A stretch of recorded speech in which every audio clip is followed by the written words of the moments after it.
يعرفوا أبناء المنطقة الشرقية شرق السعودية، هذه المدن الدمام والخبر والظهران ومنطقة الأحساء وغيرها، هل يعلمون بأن الأخضر لديه مباراة هامة الجمعة هناك؟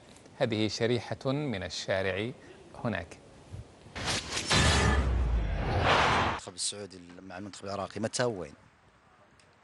والله ترى مالي في الكورة أقول لك أبدا أبدا. مكانها في الشرقية بس ما أدري متى التاريخ.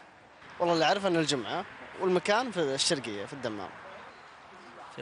في الدمام يوم الجمعة. والله بالضبط لا. وش السبب اللي يخليك يعني ما تسأل؟ والله يعني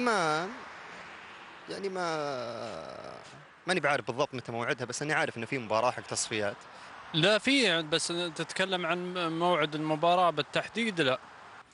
والله اعتقد انها في الرياض وتقريبا بعد اسبوع. هي اللي هي ان شاء الله بكره في السادة محمد بن فهد في الدمام.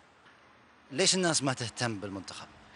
والله تهتم، لكن نتائج المنتخب في الآونة الأخيرة خلت الناس يمكن مو هو إحباط، ولكن ما هم متحمسين متشجعين لحضور مباريات، يعني بحكم مباريات الدوري، وبعدين مستوى المنتخب ما كان يعني مثل السابق تقريبا. والله ما أدري صراحة، أقول لك فقدنا الأمل.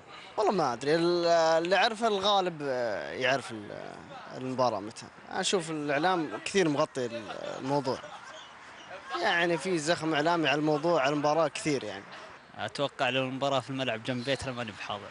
ليش؟ يعني أول كنا ننافس على كؤوس آسيا ونلعب بدون تصفيات، الحين صرنا يلا نفوز على اندونيسيا وتايلاند يعني تقريبا الناس صارت تهتم يعني كميول للأندية، صارت تهتم كجهة إعلامية، ولا تهتم في المنتخب، أوضاع المنتخب وتفاصيل المنتخب. وممكن يعني المنتخب من الفترات السابقة يعني ما كان يعني يحسس من اللعيبة، ما نشوف الاهتمام الزائد يعني كروح